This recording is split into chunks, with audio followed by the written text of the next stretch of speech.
안녕하십니까. 공인중개사 법령 한민우입니다. 자, 오늘 기초입문과정 마지막 과정을 시작을 하도록 하겠습니다. 자, 교재는 지금 부동산 거래 신고 등에 관한 법령이죠. 그래서 교재는 기초입문서 92쪽입니다. 자, 여기서부터 이제 나머지 내용을 전부 다 봐야 되는데 기초과정이라 모든 부분을 다룰 수는 없고요. 제가 이제 필요한 부분만 먼저 말씀을 드리도록 하겠습니다. 여기서부터가 내용이 좀 어려운 내용이에요. 우리 과목의 어려운 부분인데, 짧은 시간에 이제 정리를 하게 됐네요. 자, 그럼 이제 먼저, 부동산 거래 신고에 관한 법령, 이 부분에서 지금 부동산 거래 신고법, 먼저 연역을 잠깐 좀 말씀드리죠. 지금 부동산 거래 신고 등에 관한 법률로 돼 있잖아요. 이게요, 그동안 부동산 거래 신고제, 이게 우리 공인중개사법에 있었어요. 중개업법을 그래서 중개업법에다 이걸 끼워넣게 하면서 우리 중개업법이 공인중개사의 업무 및 부동산 거래 신고 등에 관한 법률로 바뀌었습니다. 이렇게 됐고요. 그리고 외국인 토지법이 있었거든요. 그래서 외국인 토지법이 있었는데 외국인이 국내 부동산 등을 취득할 때는 신고나 허가 의무를 발생시켰죠. 그래서 이게 외국인 토지법의 내용이었고, 그 다음에 국토기획법에 토지거래 허가제가 있었어요. 그래서 토지거래 허가제는 국토기획법에 있었죠, 원래. 그래서 이 세 제도가 우리 국민들이 알기에 헷갈리더라 이거예요. 그래가지고 이걸 하나로 통합시킵니다. 그래가지고 부동산 거래 신고 등에 관한 법률로 탄생이 되면서 우리 공인중개사법과 부동산 거래 신고제가 완전히 분리된 거예요. 그래서 이게 이제 2017년부터 이제 완전히 분리가 되고 명실공히 우리 공인중개사법이 일단 탄생이 됐습니다. 그래서 연역은 현재 이렇게 되어 있어요. 그러니까 요 세 가지 제도, 요 부분이 이제 지금 현재 부동산 거래 신고라는 법률이고요. 통상 시험은 여기서 이제 10% 정도 비중을 갖고 있는데 여기 두 개, 하나 정도거든요. 근데 작년 시험에서 이 부분에 무려 이제 7개를 출제를 했는데 상당히 이제 많이 출제가 됐던 겁니다. 작년 시험이라 하면 32회 시험을 얘기합니다. 자, 이렇게 되고요. 그래서 일단은 요 제도들이 만만치 않습니다. 공법적인 색채가 강하기 때문에 이 부분이 조금 어려워요. 조금. 자, 그러나 우리는 이거를 정확히 알고 있어야 돼요. 어디 가서 물어보지도 못해요, 이거는. 우리가 메인이거든요. 그래서 일단은 부동산 거래 신고제부터 먼저 나갑니다. 자, 그럼 부동산 거래 신고제, 이 법의 제정 목적은 부동산 거래 신고 등의 신고 및 허가에 관한 사항을 정하여 건전하고 투명한 부동산 거래일서를 확립하고 국민경제 이바지함을 목적으로 한다. 그래서 부동산 거래일서 확립 참고하시고요. 이 법상 사용하는 용어의 정의입니다. 이 법상 사용하는 용어는 일단 부동산 등이라는 것은 토지 건물을 말해요. 토지 건물. 그럼 임목 공장재단 광업재단은 여기서 완전히 다 빠졌다는 얘기죠. 그리고 부동산 등이라는 표현은 토지 건물 외에도 부동산을 취득할 수 있는 권리, 즉 분양권과 입주권이 들어갑니다. 분양권, 입주권이 이제 추가되는 거죠. 이게 들어가고, 그다음에 거래 당사자는 당연히 매도인과 매수인을 말하고 외국인이 포함되는 거죠. 자, 그러면 그 정도 용어 가볍게 이해를 해 두시고요. 자, 그럼 이제 부동산 거래 신고제부터 보겠습니다. 그럼 부동산 거래 신고제는 실거래가 신고제죠. 그러니까 어떤 계약을 했을 때 부동산 거래 신고해야 되느냐 이 문제거든요. 그래서 2006년도에 이제 노무현 대통령이 이걸 도입을 했는데 그 2006년도에 이게 도입이 되면서요, 부동산 시장에 거의 메가톤급의 효과를 갖고 왔어요. 그래서 그동안 우리 부동산 거래가 굉장히 불투명했는데 이 제도 시행 하나로 부동산 거래가 굉장히 투명해졌습니다. 그래서 후일 역사가 평가하겠지만 아마도 노무현 대통령의 공적으로 이게 평가되지 않을까라는 생각이 조금 들고요. 그 바통을 이어받은 문재인 대통령이 이번엔 6월 1일서부터 주택임대차 계약 신고제를 도입을 했죠. 이거를. 그래서 우리는 이 제도를 정확하게 이해를 하시고 이제 신고 대상 계약을 기억하고 있어야 되죠. 그럼 부동산 거래 신고를 언제 해야 되느냐 문제거든요. 그럼 기억은 이렇게 합니다. 계약의 종류는 매매 하나다. 매매. 여기에 공급계약이 들어가 있는 거예요. 공급계약도 사실은 매매계약이죠. 그래서 매매계약이 하나다. 그렇게 이제 이해하시고요. 물건은 네 가지예요. 토지, 건물, 분양권, 입주권입니다. 그럼 토지 건물을 하면 이거는 면적 불문입니다. 지분 포함이고요.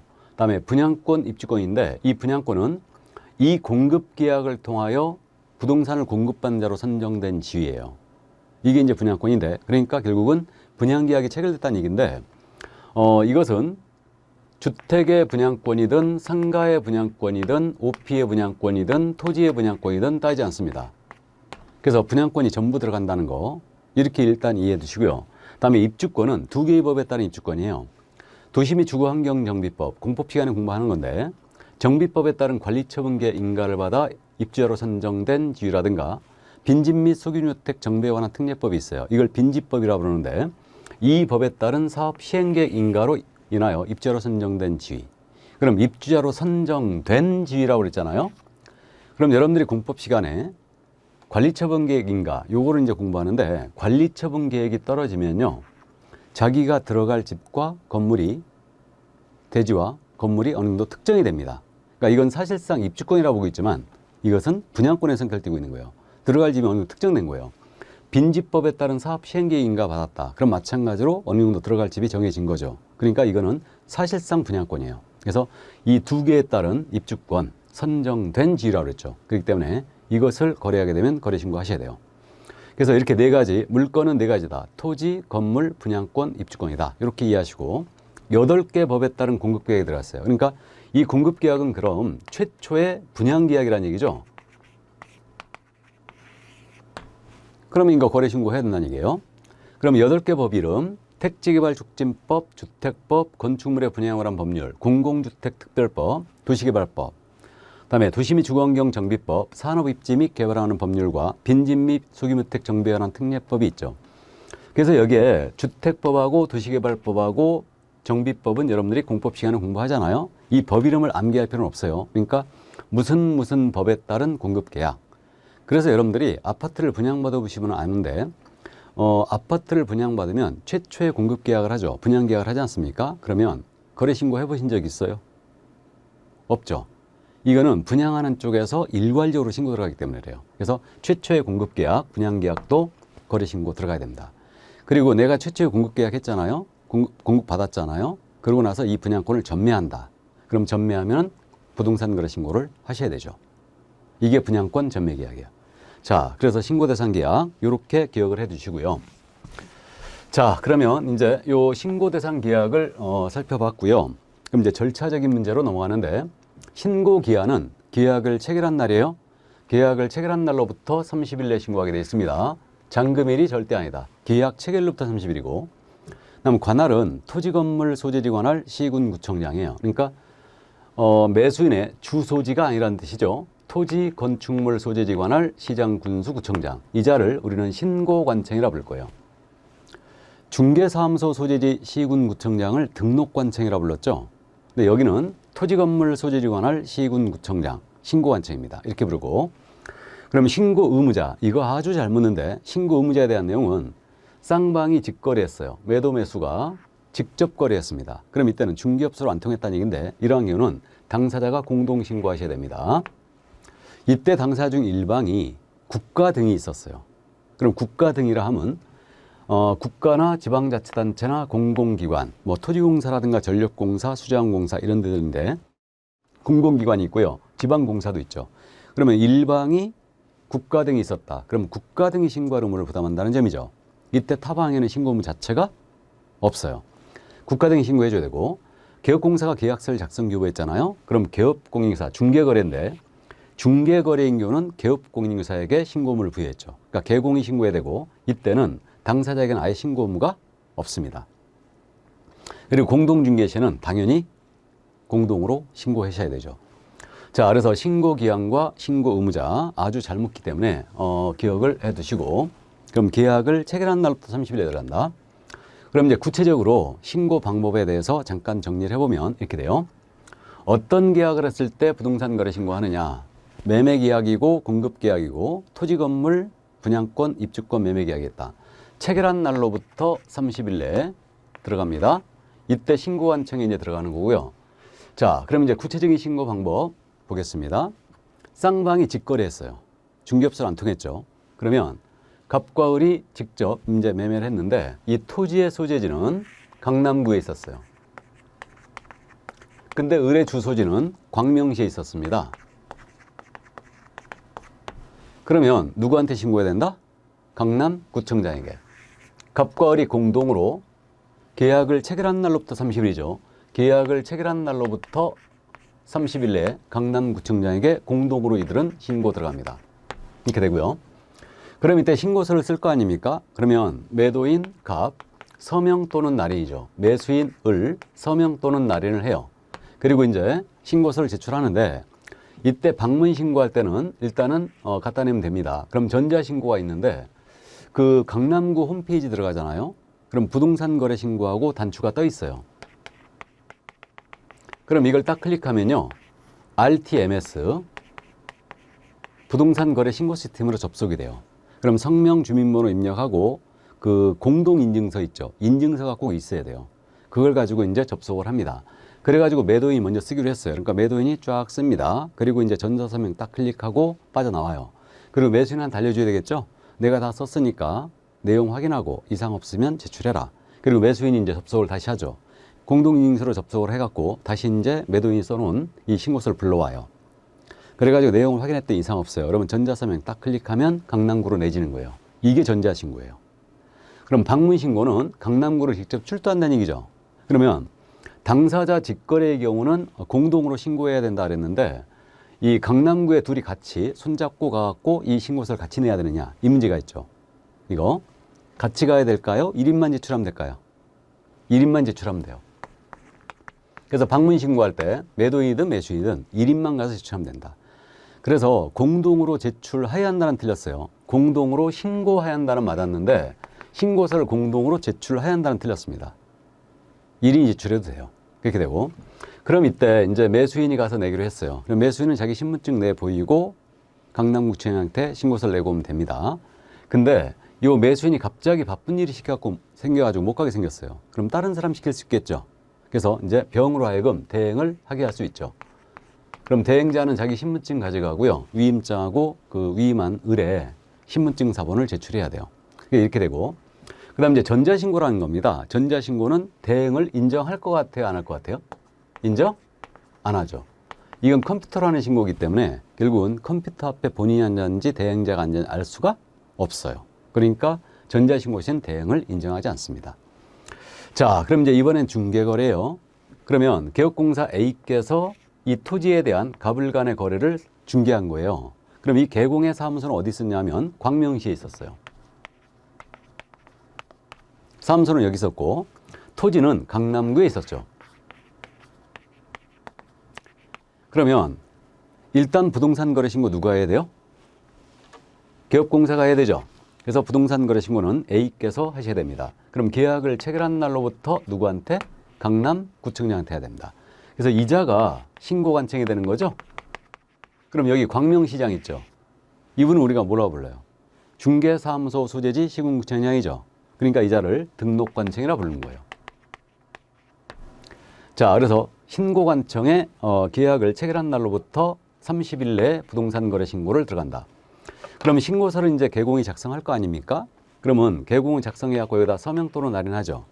그럼 이때 개업공사가 작성한 이 신고서에 매도인 곽과 매수인 을은 여기다 대고 서명 또는 날인을 하느냐 이 문제가 있어요. 날인하지 않습니다. 그러니까 중개거래인 경우는 개업공사만이 신고할 의무가 있다는 거예요.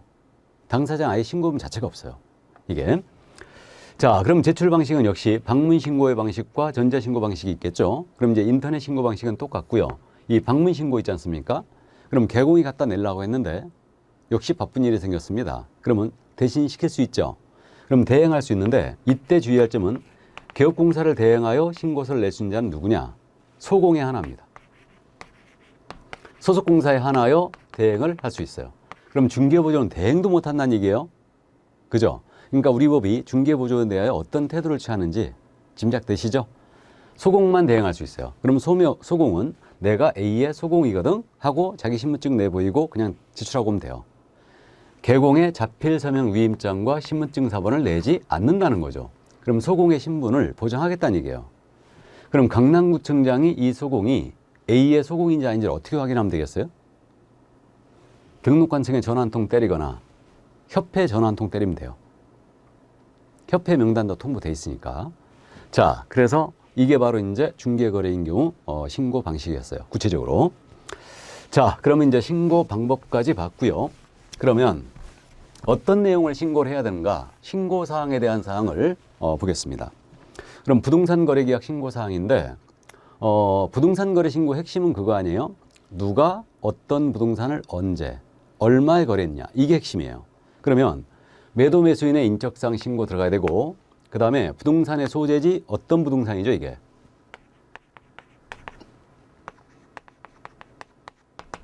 그리고 계약일, 중도금 지급일, 잔금 지급일 언제, 그 다음에 실제 거래가격 얼마에, 이게 핵심 아니에요. 그러니까 육하원칙 중에 4가지죠. 그래서 이제 이거 신고 들어가야 되고, 중개거래인 경우는 개업공사에 관한 사항이 신고 들어가야 됩니다. 그리고 조건이나 계약이 있다면 조건기한 들어가야 돼요. 근데 여기 당목계 개조라고 돼 있죠. 그래서 이거는 이제 검인계약서 필수기사항을 이용해서 이걸 암기할 건데, 이건 후일 하기로 하고요. 일단 감을 잡으세요.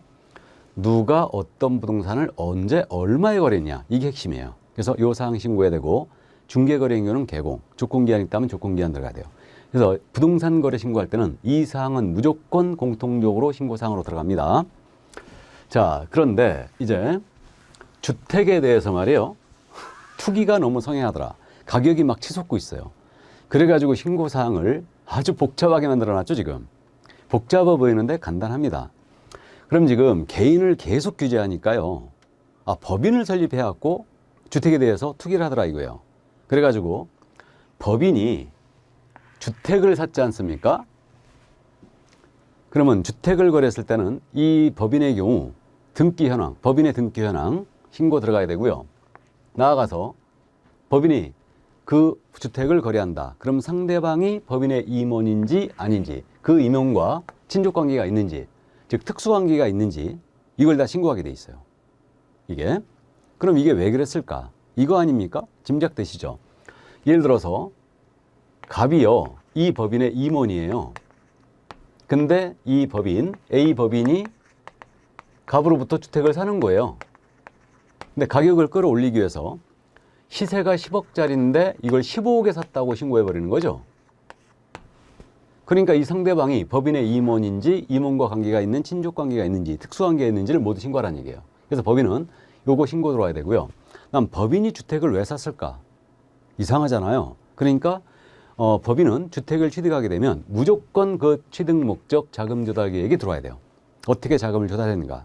나아가서 투기과일주고 있지 않습니까? 투기과일주군의 주택을 법인이 샀다. 그러면 자금 조달의 증명서류도 들어와야 돼요. 주식을 팔아갖고 샀는지, 다른 부동산 팔아갖고 샀는지, 아니면 현금 박치했는지, 전부 다 이거를 자금 조달 계획 증명서류도 내야 됩니다. 그래서 이렇게 투기과일주군은 특별히 자금 조달의 증명서류까지 제출해야 한다. 이렇게 지금 현재 돼 있어요. 그래서 법인의 경우는 자금 조달 계획을 무조건 내게 돼 있습니다. 그죠? 그다음에 그 상대방의 임원과 관계가 있는지 이것도 신고를 하게 돼 있죠. 그래서 법인 주택거래계약 신고서가 있고요. 그다음에 자금 조달 계획 및 입주 계획서, 이것도 내야 됩니다. 자, 그런데 이번엔 법인이 아닌 자예요. 법인이 아닌 자가 주택을 산다, 매수한다. 그럼 이때는 투기과일지구나 조정지상 지역이었잖아요. 여기 있는 주택을 사면 금액에 관계없이 자금 조달 계획과 입주 계획을 신고하셔야 됩니다. 물론 투기과일지구는 자금 조달 계획의 증명서류까지 내야 돼요. 이렇게 돼 있고요. 그러면 투기과일지구나 조정대상 지역 내 주택을 매수했다. 그럼 무조건 자금 조달 계획 들어가야 됩니다. 그 입주 계획도 들어와야 돼요. 근데 투기과일지구나 조정대상 지역이 아니었습니다. 그러니까 비규제 지역이었죠. 비규제 지역은 실제 거래가가 6억 이상인 주택을 매수했을 때만 자금 조달 계획과 입주 계획을 신고하게 돼 있어요. 얼마라고요? 6억 이상. 그러면 지금 투기과일지구나 조정대상 지역으로 지금 수도권은 거의 다 묶여 있죠. 그리고 이제 나머지 아련역 쪽에는 6억 이상인 주택을 매수했을 때 자금 조달 계획과 입주 계획을 신고하게 돼 있습니다. 물론 투기과일지구의 주택은 개인도 자금 조달 계획의 증명서류 제출해야 됩니다. 어떻게 자금을 조달했는지. 그죠? 증명서까지 내야 돼요. 그럼 금고에 넣는 사람은 어떻게 하나? 금고 찍어서 내야 되나? 자금 조달 증명서류 내라고 그랬잖아요. 그거 아니에요. 그러니까 이제 뭐 근로소득 원천징수영수증이라든가 이런 걸 이제 소득금액 증명원 사업자였다면 그런 걸 내게 돼 있어요. 금고를 어떻게 사진 찍어냅니까? 금고에 들어있던 돈 꺼내갖고 줬다. 이렇게는 못 하잖아요. 자, 그래서 어쨌든, 이게 이제 이렇게 돼 있습니다. 이번 그 32회 때 지금 중개사법이 복수응답 2개 처리됐지 않습니까? 이 부분이 문제였죠. 지금 이 부분을 저는 매수자로 해놨거든요, 지금. 근데 이게 지금 현재 개정 안 됐어요. 그래서 앞으로 개정을 할 게 지금 매수자로 돼 있는데 이게 현재 이거는 입법 예고한 사항이에요. 입법 예고한 사항. 이렇게 지금 붙여놨는데 지금 현재는 이게 어떻게 돼 있냐면 거래 당사자 중 국가 등이 포함되어 있는 경우는 제외를 했어요. 그러니까 거래 당사자에 국가 등이 포함되어 있다면 자금조작 입주계획을 안 내도 됩니다. 이렇게 돼 있는데 지금 실무에서 어떻게 되고 있냐면 국가가 주택을 매수했을 때는 자금조작에 낼 일이 없잖아요. 일정 목적에 취득할 거니까. 그죠? 그러니까 국가 등으로부터 개인이 산다. 그럼 이때도 거래 당사자는 국가가 들어가 있으니까 안 내야 되는 게 맞는데 실무에서 지금 내고 있어요. 국가나 공공기관으로부터 주택을 샀다. 그럼 자금조작 계획 다 냅니다. 그래가지고 이번에 출제가 이건 조금 실무상 문제가 있다 그래가지고 지금 복수응답 처리해줬어요. 이 부분은. 그래서 매수자가 국가 등인 경우 그렇게 해야죠. 그게 맞죠. 이게. 그죠? 그래서 앞으로 이렇게 개정될 거니까 참고를 해두시고. 자, 그럼 이제 신고사항 복잡해 보입니다. 그래서 이제 여기까지 자금조작 입주계획이 들어간다는 걸 일단 주의를 해주시고. 자, 그러면 이제 넘어갑니다. 요 신고사항 우리 교재 지금 신고사항에 94쪽에 있잖아요. 양괄호 4번 있죠. 이거 토지 부분이 지금 현재 신고사항 들어가 있는데 이 부분은 이렇게 메모해 놓으세요. 양괄호 4번. 4번이란 말 요 괄호 있잖아요. 요거 옆에다가 옆에다가 입법 예고 이렇게 메모해 놓으세요. 현재 이거 개정된 거 아니에요. 토지도 규제하겠다 그래가지고 지금 입법 예고된 사항이니까 입법 예고로 메모해 놓으세요. 이해하셨죠? 입법 예고사항입니다. 이거는. 자, 그래서 확정이 되면 이때 이제 더 말씀을 드리죠. 자, 그러면 이제 요 4번은 입법 예고 사항이었고요. 그러면 신고 방법에 대한 사항은 이제 말씀을 드렸어요, 지금. 그래서 설명을 다 했는데 전자문서 신고 방식과 방문 신고가 있고 방문 신고는 제출돼 허용한다고 그랬고요. 다음에 이제 당사자 공동으로 서명 또는 날인. 그다음에 이제 요 신고자는 신부님을 제시해야 됩니다. 중개 거래는 개공이 이제 직접 이제 하고요. 그다음 전자계약이 있거든요. 이게 전자신고하고 전자계약하고 틀려요. 부동산 거래를 전자계약을 했다. 그럼 아날로그 문서를 안 쓴다는 얘기죠. 컴퓨터상으로 전부 다 이제 하는 건데 이게 전자계약이에요. 그럼 전자계약은 후일, 오늘 다시 공부하겠죠. 그럼 전자계약에 대한 부분은 부동산 거래계약 시스템이라고 지금 표현했는데 이게 전자계약이에요. 이때는 전자계약을 했을 때는 계약이 체결된 때 부동산 거래 신고한 것으로 간주합니다. 이게. 그래서 이게 바로 이제 전자계약. 자, 그럼 이 정도 이해를 해 두시고요. 그 다음에 이제 그 법인이 주택을 취득한다. 주택. 그러면 자금조작 입주계획 신고해야 되죠. 그러면 결국은 그 서류들을 법인이 써야 돼요. 그 다음에 6억 이상의 주택이었다든가 투기과일지구 조정대상 지역 내 주택을 매수한다면 자금조작 계획 내야 되죠. 그럼 그것도 매수인이 써야 돼요. 그러면 법인이나 매수인은 이걸 작성해서 별도로 낼 수 있거든요. 30일 내에 낼 수 있고요. 근데 법인이나 매수인이 아닌 자가 부동산 거래 신고한다. 대표적인 게 중개거래인 경우 개공이죠. 개공이 이걸 낸다면 법인이나 매수인은 이걸 작성해서 계획공사에게 줘야 되죠. 언제까지 줘야 되느냐? 그게 25일이요. 그럼 계약을 체결한 날로부터 법인은 법인신고서, 주택거래약 신고서하고 자금조달 입주계획서 이거를 제출해야 되는 경우는 이것을 작성해서 계약을 체결한 날부터 며칠 내주라고요? 25일.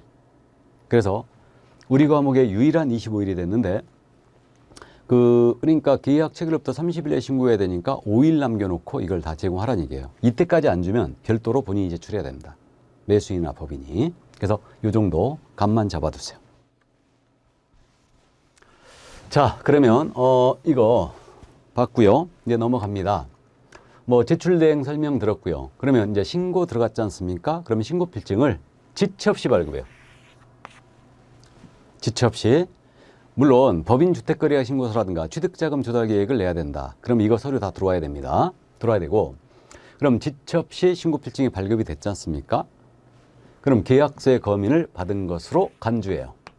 그럼 계약서의 검인 제도가 뭐냐? 이거예요. 계약서의 검인 제도는 부동산에 대한 투기와 탈세를 방지할 목적으로 부동산에 대한 소유권 이전 등기할 때요. 이전 등기할 때 계약증서, 계약서에다가요. 검인하고 찍힌 도장을 하나 받아와야 돼요. 부동산 소재지 시군구청장한테. 그래가지고 요거 검인, 바로 이 제도거든요. 투기와 탈세를 방지해서 추적하는 거예요, 세금을. 그래서 이게 관할이 같잖아요, 지금. 부동산 소재지 관할 시군구청장이 검인 관할이고요. 부동산 거래 신고 신고관청도 부동산 소재지 시군구청장이잖아요. 그러니까 신고 필증이 발급이 되면 계약서의 검인이 의제됩니다. 그럼 신고 필증 나왔잖아요. 그러면 이제 중개거래인 경우 신고 필증을 3장 출력해야 되겠죠. 왜? 매도인한테도 줘야 돼요. 매수인한테도 줘야 되고. 그러니까 매도인한테는 왜 주냐면 양도소득 신고할 때 신고 필증이 필요해요. 또 매수인한테는 왜 주냐? 이전 등기할 때 첨부돼야 되죠. 공시법 시간을 공부하고. 그럼 한 분은 보관해야 되죠. 그러니까 이제 신고 필증을 발급해서 이렇게 줍니다. 그럼 검인이 의제되죠. 그리고 외국인은요, 부동산 거래 신고 들어왔잖아요. 별도 관리예요. 그래갖고 자주 있는 게 아니니까 분기 종료한 날로부터요. 신고관청이 외국인에게 신고를 받았다. 그 신고 내용을 분기별로 쫙 모아가지고 분기 종료납부터 한 달이에요. 한 달 내에 시도의사에 내잖아요. 그럼 시도의사는 이걸 쫙 모아서 다시 한 달 내에 국토부 장관에게 제출해 주게 돼 있어. 그래서 외국인 국내 부동산 보유 현황은요, 최종적으로 국토부에서 관리하고 있습니다. 분기마다 제출해 준다. 그럼 시도의사는 다시 국토부 장관에 1월 내에 제출해 주게 돼 있습니다. 이해해 두시고요. 9일 다 암기할 거예요, 이거. 자, 그러면 이 정도. 그러면 이제 부동산 거래 신고를 다시 한번 정리해 보면요. 계약을 체결한 날로부터 30일 내 신고 들어갔고, 그러면 신고관청에 하고요. 신고 필증을 지첩시 발급해요. 그럼 검인이 의제된다 하겠습니다. 그리고 이제 나머지 절차거든요. 그냥 나머지 절차는 쭉 들어두시는데 이쪽 부분은 그래도 시험에 잘 안 내는 편이에요. 그러면 이제 신고 필증 발급이 됐잖아요. 근데 이게 해제가 돼버려서 신고한 계약이 깨져버렸습니다.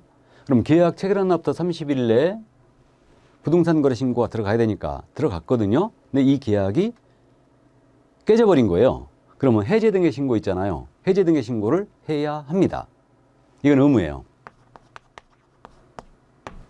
해야 합니다. 며칠 내야 되느냐? 해제가 확정된 날로부터 30일 내야 돼요. 물론 전자계약을 했다가 해제를 했다. 그러면 전자계약으로 이제 해제를 할 수 있어요. 이렇게 돼 있고요. 여기서 한 가지 참고할 사항이 있어요. 해제 신고 30일 내에 들어가는데 우리 기업공사에게는 해제 신고 의무가 없어요. 근데 할 수는 있어요. 신고한 계약이 해제가 됐다. 개공이 신고한 계약이. 그러면 개공이 해제 신고할 수는 있습니다. 근데 의무가 있는 건 아니에요. 그래서 미리 참고로 말씀드리는데 생각을 해보실까요? 이게 부동산 거래 신고를 왜 개공이 해야 될까요? 이상하지 않습니까? 아니 우리가 중개 보수를 받는다고 해서 부동산 거래 신고 해야 되느냐? 그건 아니죠. 우리가 중개 보수는요, 중개업에 대한 대가죠, 지금. 근데 부동산 거래 신고에 대해서는 아니잖아요, 이거는. 그래가지고 부동산 거래 신고제가 공인중개사법으로 들어오면서 개공한테 의무를 부여해버린 거예요. 협회에서 되게 반대했죠. 이거 안 하면 500만 원 과태료에다가 허위 신고에다가 하면 이거 취득가이고 5% 이하 과태료에다가 더군다나 자료유출 요구에 대금 자료유출 요구에 불과하면 3천만 원 이하 이거. 그러니까 엄청 제재가 셉니다. 그래갖고 결국은 우리 중개업법에 부동산 거래 신고가 들어오면서 개공이 매매를 중개했다면 개공한테 의무를 부여해버린 거예요. 그러니까 국가가 국민에게 의무를 부여하기 위해서는 뭔가 상응한 대가를 지불해야 될 거 아니에요, 원래는. 근데 그런 거 없이 일방적으로 부과해버린 거죠, 지금. 의무를. 그래가지고 그 다음서부터는 우리 협회에서 난리 친 거죠. 그래가지고 해제 신고 의무를 다시 이제 부여를 하면서 개공한테는 의무 부여를 못했던 거예요. 주택임대차 계약 신고도 마찬가지예요. 그러니까 유일하게 개공이 부동산 거래 신고 관련해서 의무가 있는 거는 이것뿐이에요. 부동산 거래 신고 의무가 있고 나머지는 그냥 할 수 있어요, 개공이. 그래서 해제 신고 할 수 있습니다. 근데 물론 해제 신고는 그러면 당사자가 해야 될 의무가 있다는 얘기예요. 해제가 돼버리면 매도 매수인이. 근데 깨졌는데 개공이 신고해놨는데 해제가 됐다. 그럼 개공이 해제 신고 안 해버리면 당사자가 500만 원 과태료 맞잖아요. 그죠? 그러면 손님이 가만히 있겠어요? 난리치겠죠? 아침 저녁으로 우리가 인사 드리는 게 제일 피곤한 일이에요. 손님이 아침 저녁으로 문안 인사 오는 거예요. 중개사무소에.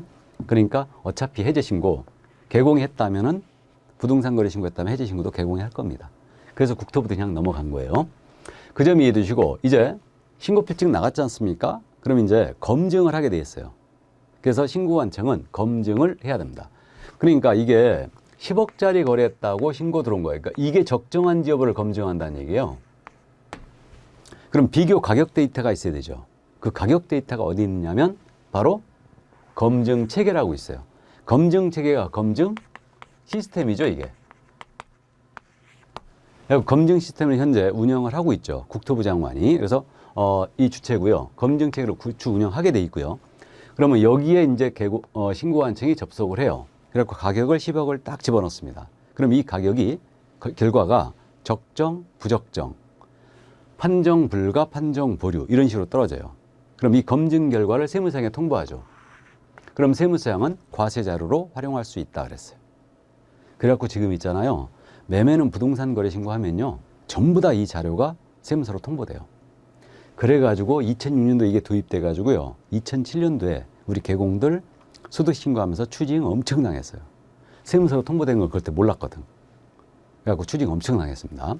지금은 그래서 매매했잖아요. 무조건 이거 소득자료로 잡습니다. 세무서 다 통보되니까. 그래서 이 부적정 결과는 세무조사 들어갈 수 있다는 얘기죠. 이렇게 되고. 그 다음에 이제 이 검증은 반드시 해야 되고요. 검증과는 별도로 신고 내용에 대한 조사 들어갈 수 있어요. 이때 조사는 신고관청이 할 수 있고요. 나아가 국장도 할 수 있어요. 할 일이 더럽게 없나 봐요. 그래서 국토부 장관도 신고 내용 조사를 할 수 있습니다. 신고관청 물론 할 수 있고요. 그러면 이때 이제 위법 사실이 발견되면 관계기관에 고발 통보할 수 있고요. 그 다음에 이 결과를 보고하는데 신고관청이 조사했지 않습니까? 그럼 시도지사에게 보고하게 돼 있어요. 그리고 시도지사는 국토부 장관에게 다시 월 1회는 보고하게 돼 있습니다. 월 1회는. 그렇기 때문에 결국은 이게 이제 조사에 관한 내용이에요. 자, 그래서 검증, 조사, 해제 여기까지 이제 감 잡아두시고 그러면 이때 이제 정정과 변경으로 들어가는데 지금 우리 교재 어디 가는지 아시죠? 지금 교재 그 97쪽서부터 쭉 설명을 드리고 있어요. 그러니까 이거는 그냥 쭉 들어두시면 돼요. 정정, 변경인데 개념만 잡고 가죠. 정정이라는 것은 잘못됐을 때 할 수 있는 거 아니에요? 그럼 신고 내용이 만약에 잘못돼 있다. 예를 들어서 면적을 100제곱미터 신고했는데 이게 1000제곱미터로 나와버린 거예요. 신고 필증에. 잘못됐죠? 그럼 정정을 신청할 수 있어요. 그럼 변경은 그거죠. 신고 다 제대로 했고 신고 필증 다 제대로 나왔어요. 그런데 당사자 합의로 계약 내용의 일부가 바뀐 거예요. 그러니까 잔금일이 바뀌었다든가 실제 거래가 있죠. 이게 바뀌었다. 변경이 됐다. 그럼 변경 신고를 할 수 있어요. 그래서 원래 변경 신고 제도가 들어온 게 왜 그랬냐면요. 이것 때문에 들어왔어요. 잔금일을 12월 30일로 신고했거든요. 잔금일을. 그리고 실제 거래가 10억이라고 신고했어요. 근데 매도 쪽에서 돈이 급히 필요했습니다. 그래가지고 우리 매수인한테 그런 거예요. 야, 12월 15일까지 잔금 쳐주면 내가 대금 5% 깎아줄게 이런 거예요. 그래가지고 결국은 매수인이 12월 15일 날 잔금일 쳐버린 겁니다.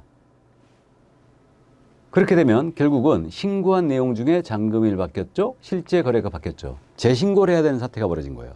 그래가지고 변경 신고할 수 있도록 해준 겁니다. 그러니까 당사자 합의에 의하여 이렇게 잔금일, 실제 거래가 같은 게 바뀌었다. 그러면 변경 신고를 할 수 있어요. 근데 꼭 해야 될 것 같은데 할 수 있다로 되어 있습니다. 이 정도. 자, 그래서 정정, 변경 정도만 이해를 또 해두시고 개념만 이해해 두세요. 자, 그러면 이제 넘어가 보실까요?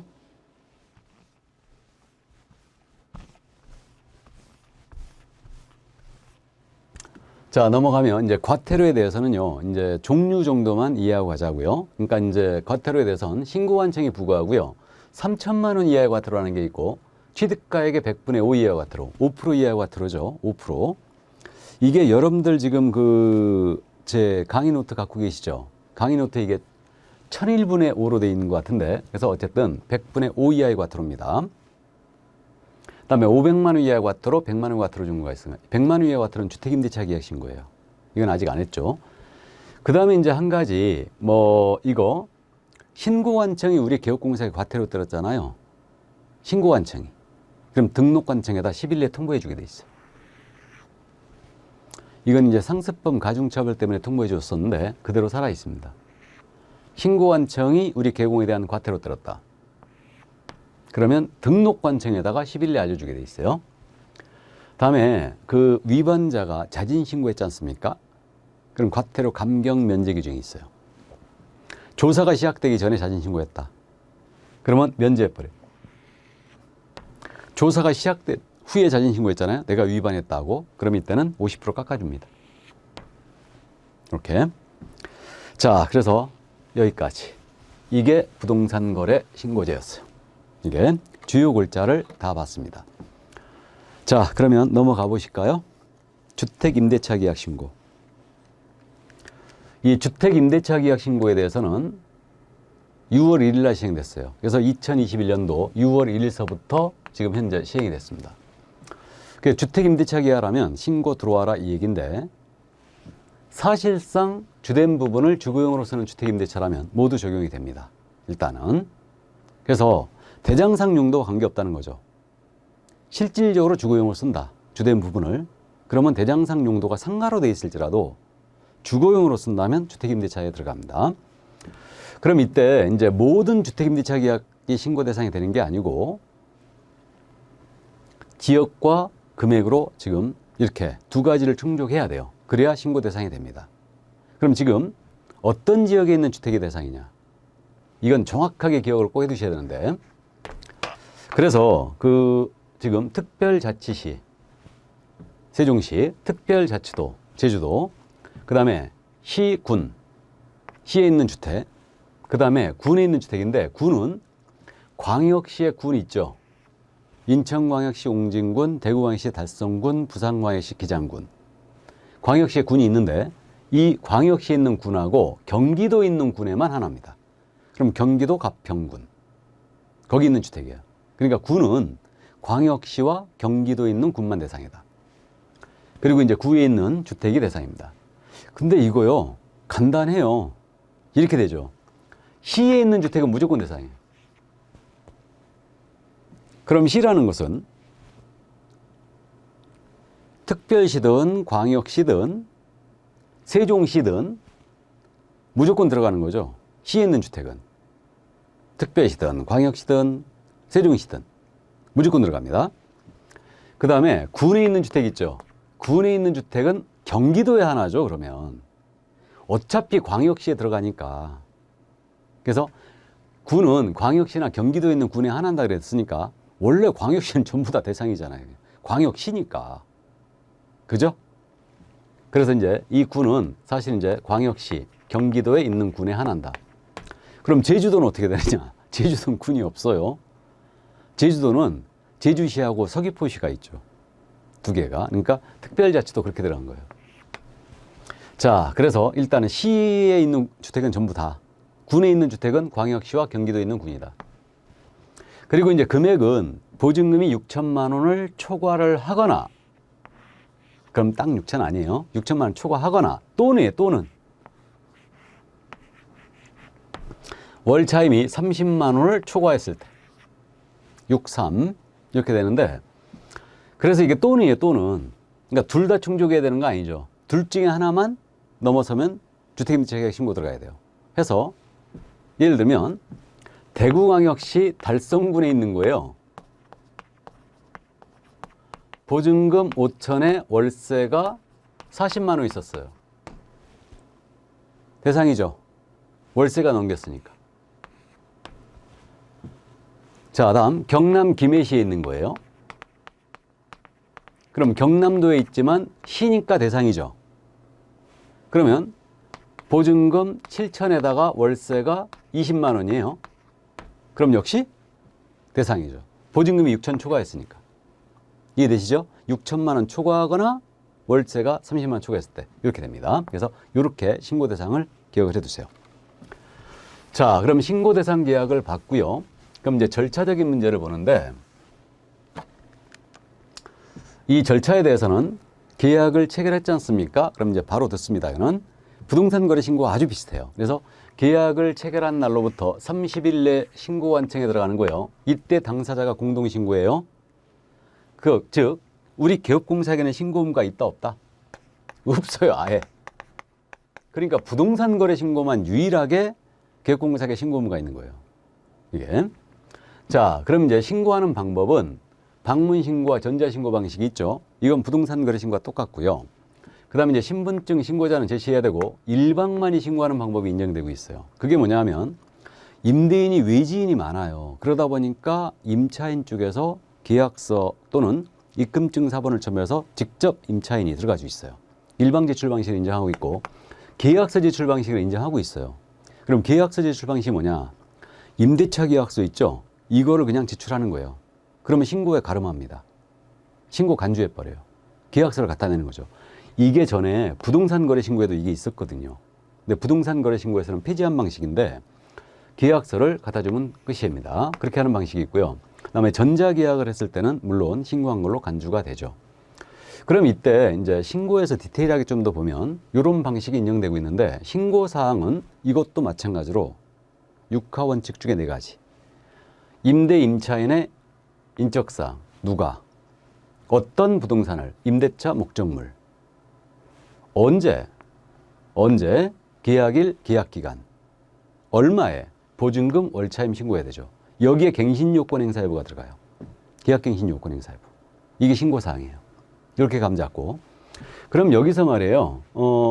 신고완청에 이제 들어가면 되는데 이게 편의를 위해서 신고완청은 주택 소재지 시군 구청장이겠죠. 이자인데 신고완청이 위임할 수 있어요. 누구한테? 읍, 면, 동장에게. 이거는 그러니까요. 결론적으로 동사무소가 같고요. 계약서 던져주잖아요. 던져주면 안 되죠. 지출하잖아요. 그러면 주택임대차 계약 신고한 거예요. 이해되십니까? 그 실무에서 이렇게 하고 있어요. 그러니까 개공이 신고 의무가 없잖아요. 중개거래인 경우도. 그죠? 그러니까 이제 개공이 신고하려면 위임 받아야 돼요. 이거는. 위임 받아야 됩니다. 그러니까 전입신고 하실 때 계약서 한번 제출하십시오. 그렇게 얘기해요. 실무에서. 자, 그러면 이제 주택임대차 신고 여기까지 봤고요. 그럼 이제 신고에 대한 내용을 봤는데 그 다음이 그럼 신고 기한 말씀드렸고 신고 관할도 말씀드렸고 신고 의무자도 말씀드렸어요. 국가 등이 포함되면 당연히 국가 등이 해야 되죠. 그 다음에 이제 신고 방법도 말씀드렸고 그럼 이제 나머지 보세요. 지체 없이 신고필증 발급해요.